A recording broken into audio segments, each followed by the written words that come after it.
Guys, welcome back with you guys. I'm feeling good. My name is Kikra. So this Muslim asks a pastor, why is this religion wrong? Why is this religion, that is Islam, wrong?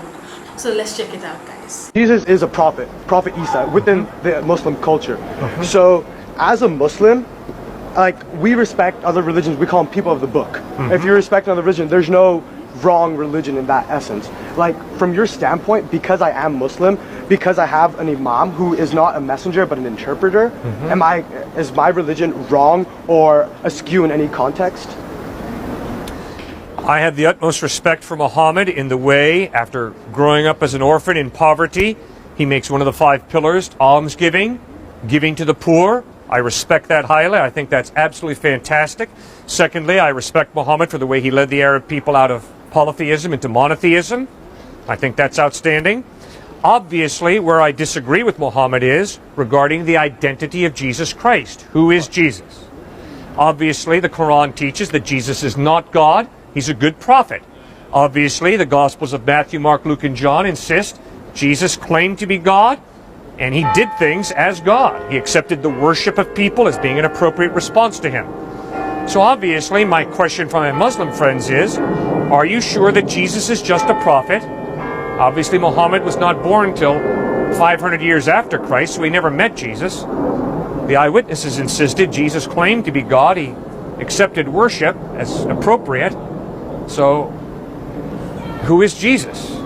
I mean, if I look at the lessons of Jesus, like in my room, I have the Bible and then I have the Quran. And I've legitimately started reading both of them and pretty much just putting on my own synthesis as to the comparisons between the two. And as you go through these lessons, you see they are very similar in more than one manner, and probably every single matter except for the fact that Jesus is God or Jesus is not God and he is a prophet. I think that's probably the start, like the largest difference between the two. But if I'm taking those lessons that Jesus gave as a prophet to me, as a God to you, if I take those lessons and I follow them properly, except for the part about Jesus being a God, why would that make me incorrect? And if I am incorrect, does that put me at a lesser heaven or to a hell rather than going to where every, like, I guess, proper Christian would go?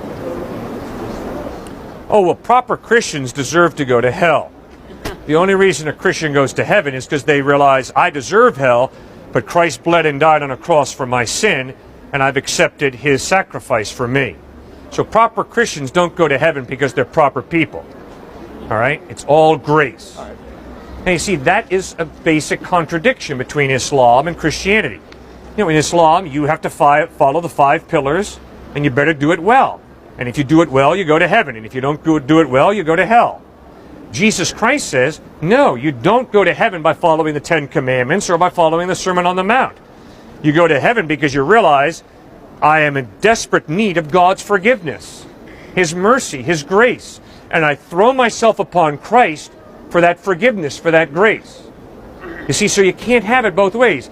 Either heaven is something that we earn and we deserve because we've kept the rules, or heaven is a gift that God gives us by grace. And so, as a Muslim, and so I'm a Shia, Ismaili Muslim. I'm about 1% of the whole Muslim population. I'm this really small sect.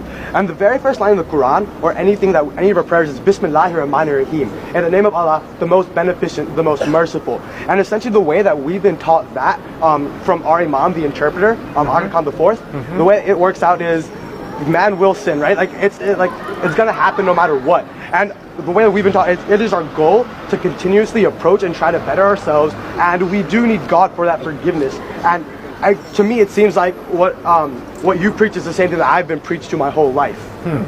Okay, except that the question is, how does God forgive? Remember, God is unchanging, right? Correct. So you and I both agree, God is unchanging. Well then, if God is unchanging, how does he forgive me for my evil, for my wrongdoing? That's where the cross of Christ is so crucial. Because Christ claims that the evil that I have done has to be punished, because God is just. And forgiveness cannot contradict justice. God's not schizophrenic. At the cross, Christ lays down his life to absorb the just penalty for our wrongdoing, thereby offering us the option of forgiveness if we choose it. See, so obviously in the Quran, the idea of Christ going to the cross is unacceptable because God would never allow a good prophet to die such a horrible death, right? But in the Gospels, what we have is, they're not biographies. They focus on this cruel, crass death of Christ on a cross. Why do they focus on that? Because Jesus insisted that it's his death on the cross that's the linchpin. It's the key to reconciliation with God. It's the way God forgives us, by absorbing the penalty for our sin, thereby offering us forgiveness. So his justice is honored, and he offers mercy, forgiveness. So I guess it's kind of like in closing, right? My fear, the reason I ask this question is because my fear is, as a Muslim, if I don't do the proper things, and if I'm not the right religion, say I'm not like, say being Christianity is the right religion, and like taking Jesus in, if that is the right thing, but I don't believe it, am I going to hell? And if I don't want to go to hell, should I convert? And if I convert and I do it out of fear, am I still going to heaven because I do it for the wrong reasons? Rather than for forgiveness, I do it for fear? Okay, good question. All right, we have to be brutally honest with each other. If Muhammad spoke the truth, I am going to hell. Because I don't worship Allah, I don't accept Muhammad as his prophet. So I'm going to hell. If Jesus Christ spoke the truth, and I reject Christ, his death on the cross, his deity, then I'm going to hell. So in this case, you're going to hell and I'm going to hell from each other's standpoints, correct? Correct. All right. According to Muhammad, I am going to hell. According to Jesus Christ, anybody who rejects him is going to spend eternity separate from him. That'll be hell. So, because we're thinking human beings, we had better ask ourselves, what is the truth? And we better follow the evidence. And if the evidence is that Muhammad speaks the truth, we better follow Muhammad. If the evidence is Jesus Christ spoke the truth, we better follow Jesus Christ.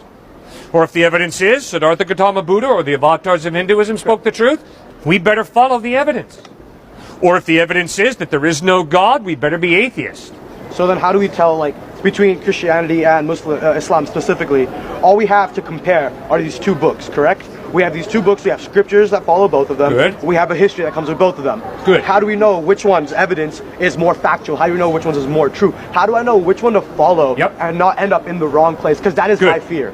Good. Excellent question.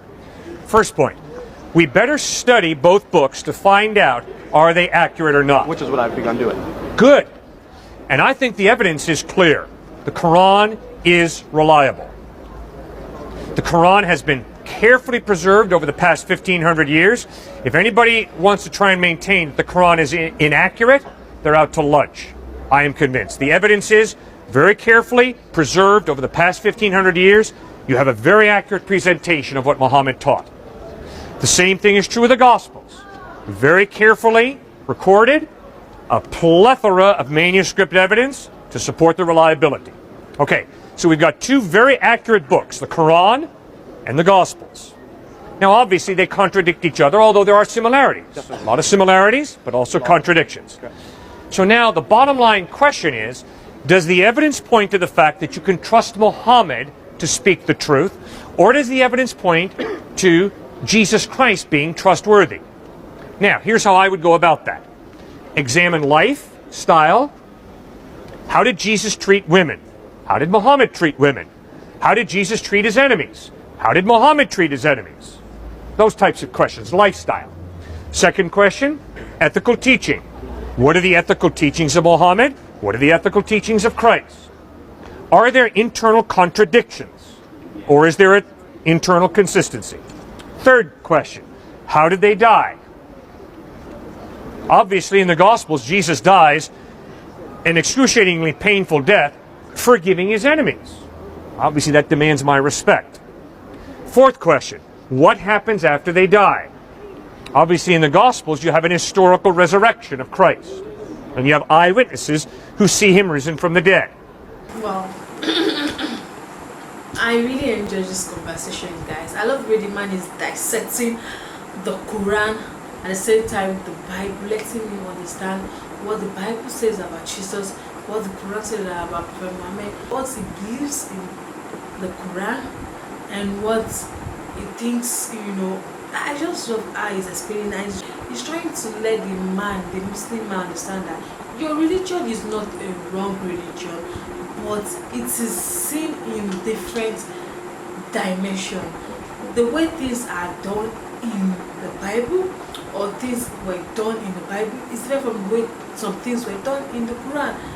And there's some things that are in the Quran are not in the Bible. And he explained more about Jesus Christ and Prophet Muhammad, and what he likes about these two. I just enjoyed his explanation on this topic. It was beautiful and very lovely. Thank you so much for watching, guys. I'll see you guys in the next one. Bye.